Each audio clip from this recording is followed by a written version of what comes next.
Hello and welcome to the Brutal Iron Gym podcast, where our goal is to cut through the BS and deliver the brutal truth about topics related to health and happiness. So today's topic is training, and we're going to discuss peaking workout intensities. So recently I was talking with a client, and we were going through a training structure that was not their typical structure, but I was using on purpose to kind of shock their body a little bit. And we had been working on body recomposition in the sense of trying to lose fat but build muscle, get muscle definition. So this is a female, but it would be the same for a male. She felt like she was thin in the sense that she didn't have a lot of muscle, but she was too thick in certain places, such as the upper thighs, and was wondering how she could kind of have more tone, quote unquote, in the sense of having more muscle mass and less body fat so she could see her muscles. Not necessarily like she wanted big muscles like a bodybuilder or anything. She just wanted to be able to see her muscles while still looking in a quote unquote feminine way. Now, just because you have big muscles doesn't mean you're not feminine, so you can absolutely have whatever body you want. And that's defined by you, for you. And if anybody else says anything negative, they're an asshole. Just live your life how you want and look the way you want. So, but this is what she wanted. She wanted a little bit more muscle, but she was mostly just wanting to see her muscle. But the reason why she couldn't see it was because she didn't have any. So we had to build muscle that she could see it. We had to take some fat off so that the new muscle that we were building wasn't covered over. So one of the ways we kind of play back and forth in her programming style is we use two different approaches to her workouts. This causes two different types of intensities, like peaking intensity circuits, in her workouts. So I figured it'd be a fun thing to kind of talk about, just to discuss that this does exist if you're unaware of it, and the pros and cons of at least these two examples I'm going to present today. However, there's a bajillion more examples, by the way. But let's look at two examples. One we're going to label cardio first. The other one we're going to label strength first.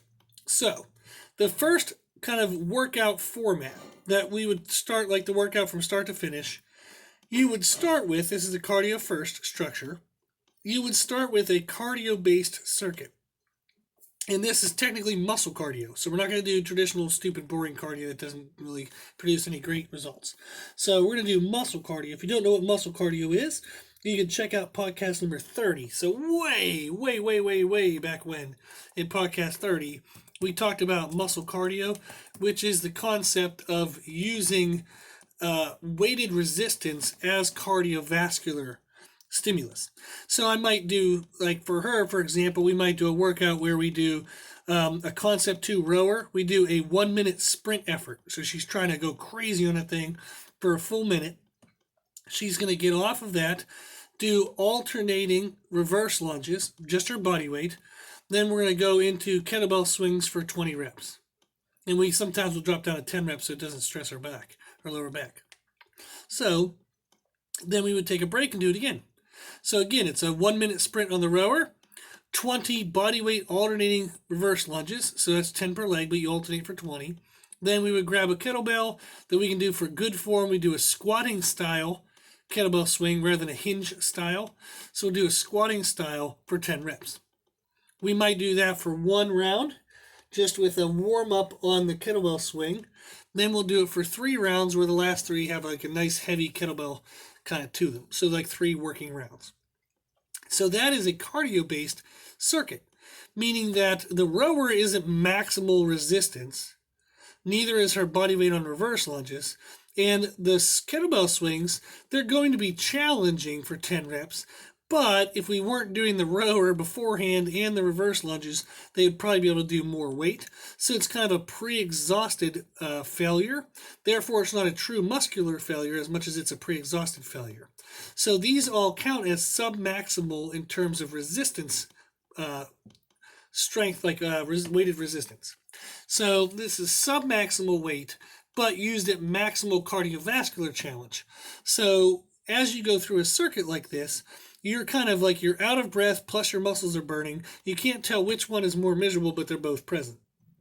Whereas if we did, say, a set of 10 reps on bicep curls with really good heavy weight, the person would go to a muscular failure, but there really wouldn't be a cardiovascular kind of stress other than being just ever so slightly out of breath.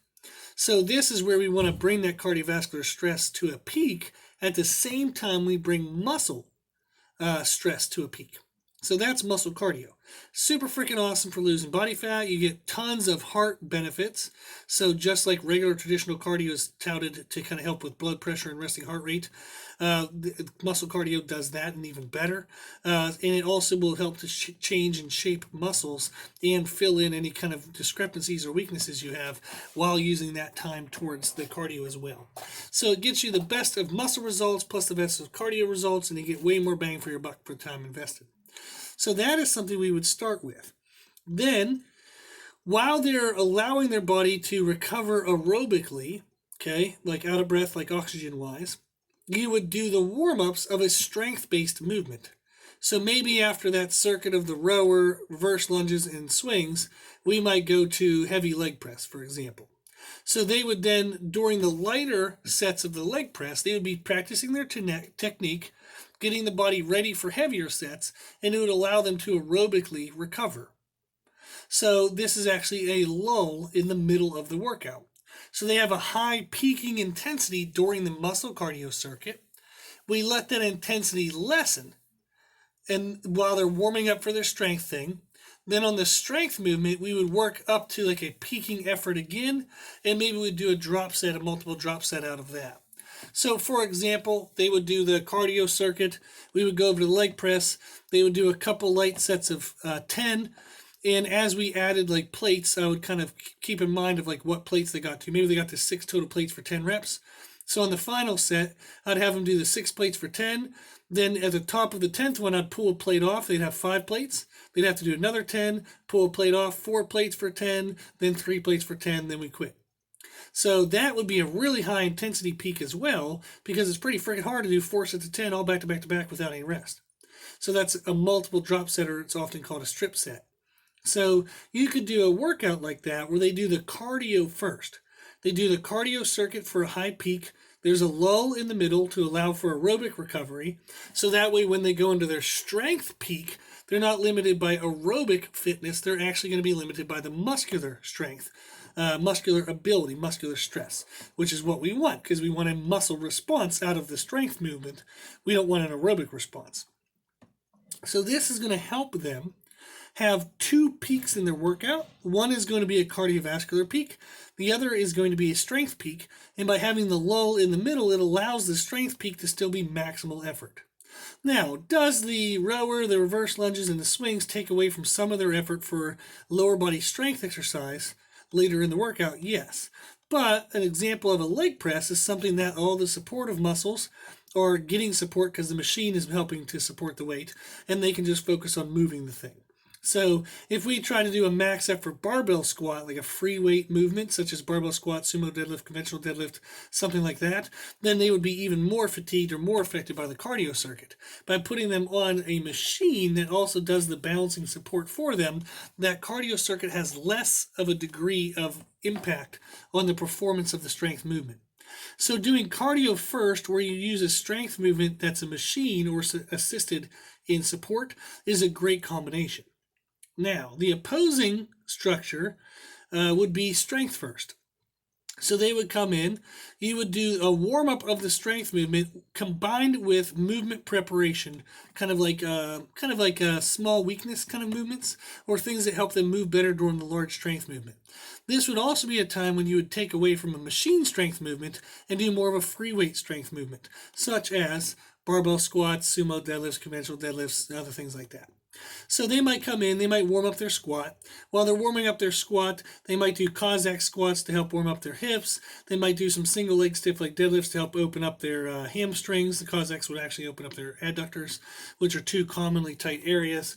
You can even do some other odds and ends, but it would be supersetted. So they would do a set of the squat, and then they would do like 1 or 2 kind of movement therapy things that just kind of help open up muscles and get them moving properly.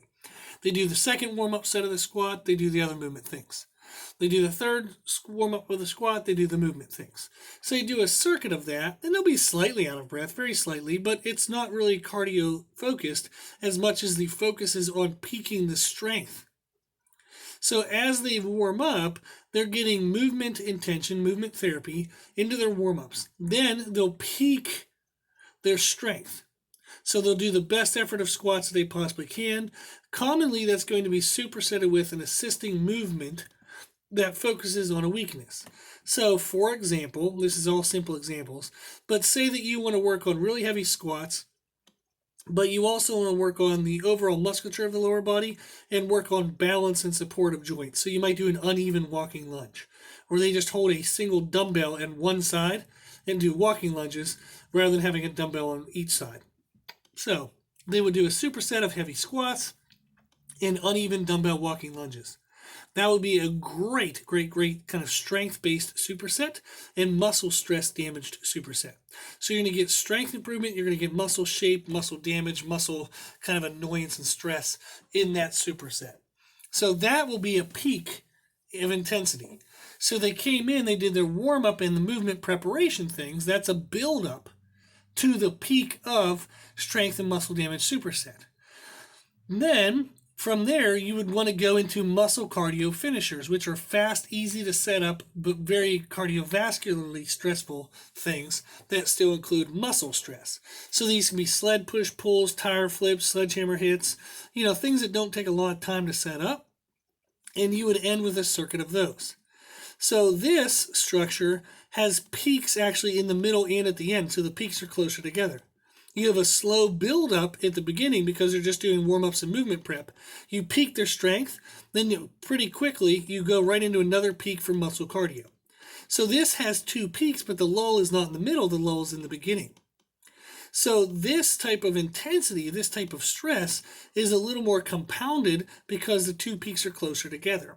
So people who are more physically fit would actually benefit from this style because it'll be more challenging to have the peaks together than the first style, which is cardio first, that has a lull between the two peaks.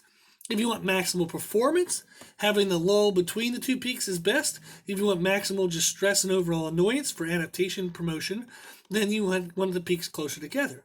So there are many reasons why you would do a cardio first circuit or type of format for the workout, which has the lull between the two peaks.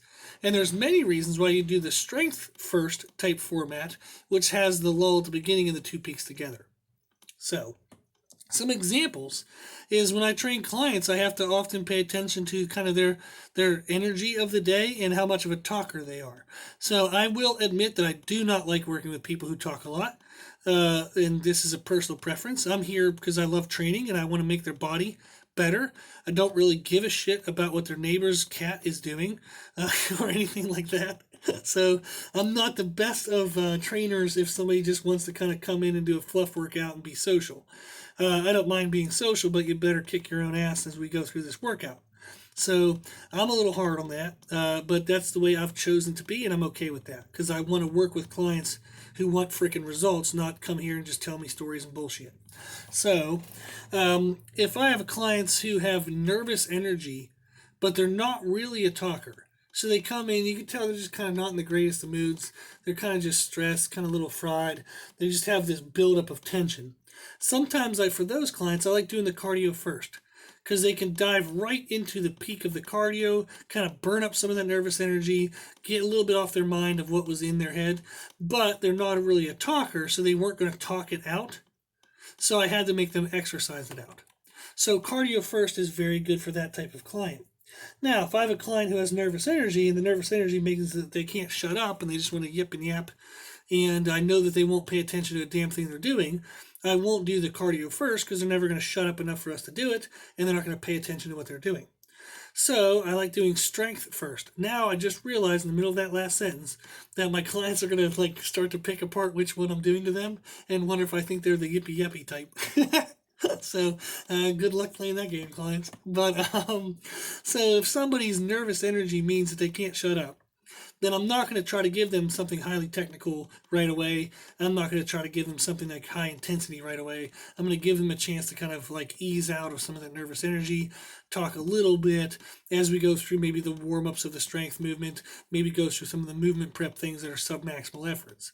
So that's when strength first is a great format. Then another thing when it looks at, like when you're looking at as a trainer's perspective, or even if you are the person I describe here, is people who prioritize fat loss more so than building strength. Everybody needs to get stronger. Absolutely everybody needs to get stronger.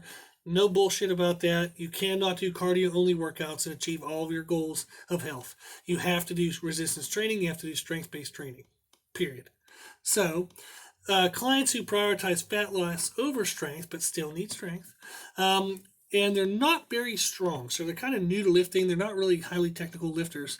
I'll often do the cardio first approach because it kicks their butt. It gets a big effort for the day, and then we'll go to the strength stuff. And even if it takes a little bit longer for us to go through the technical aspects, that's okay because they're still recovering from the cardio stuff. But clients who are really strong and they prioritize more strength and muscle adaptations over, say, cardiovascular benefits and or fat loss, we want to then typically do strength first as their format because it's going to allow them to work on the peaking of performance of the strength thing, which is their highest priority. Last thing we'll say is both styles are great to kind of use as an intermittent, every once in a while way to break up the body's adaptation to the other style. So if I always do cardio first, it's good for me to do a strength first one every now and then, so that way when I go back to cardio first, it kind of feels sucky again, and vice versa is true.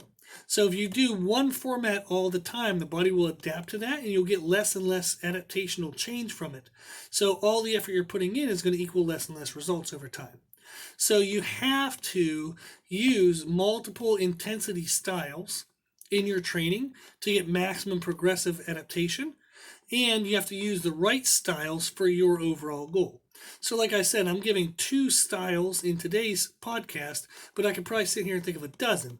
Now, out of those dozen, there might only be 3 or 4 that work really well for one client, 3 or 4 that work for another client. Maybe they overlap, maybe they don't.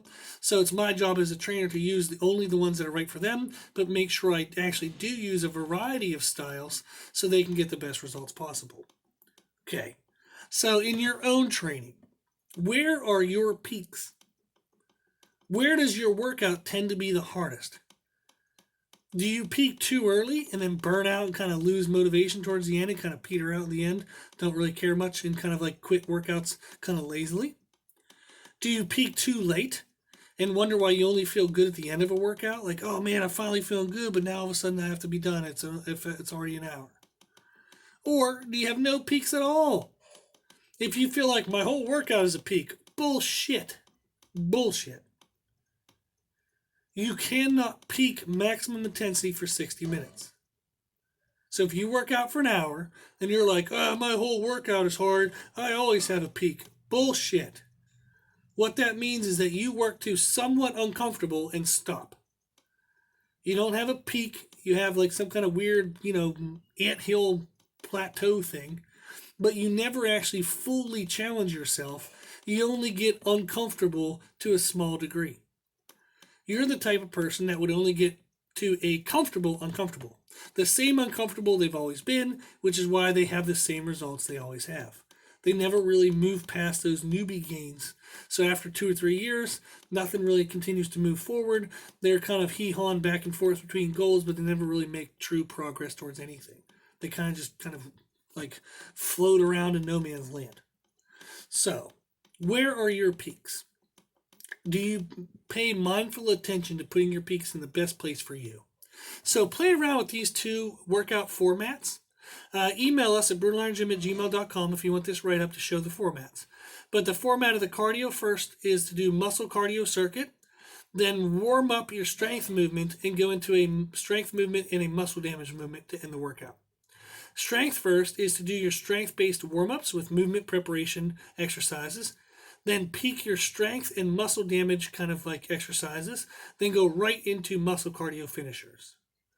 So those are two great formats that you can play around with to try to see which style fits best for you and to give you variety to help push you on to more progress and more results. Cool. Okay, if you want any help with any kind of programming stuff, this is what we do. So if you want programs based on different intensities and you want to learn some about this, just shoot us an email at brutalirongym@gmail.com. We can help write you a program with varying intensities, and you can learn how to use this best for later in life. So overwhelmingly, most of the programs and formats and structures we provide for clients have been used for multiple years. So it's a pretty good investment. So it's a little sales pitch there, I guess, but it's true. So if you are interested, just email us at brutalirongym@gmail.com. We'll talk to you about what your goals are, maybe give you an idea of what would be kind of our best way to help you. And if you're interested, we'll work together. Okay? So let us know if you need it or if you'd like it. So if you like the podcast, though, please share that with family and friends. And the more people we help, the happier the world will be. Also, if you like this information, you can find more from us on Instagram, Facebook, and Twitter at Brutal Iron Gym. And if you have any questions, feedback, or suggestions, we'd love to hear from you. The podcast is for you, so we want to know what you want to learn about. You can tell us at our email at brutalirongym@gmail.com. As always, I hope this was helpful, and thank you for listening. And thank you for watching.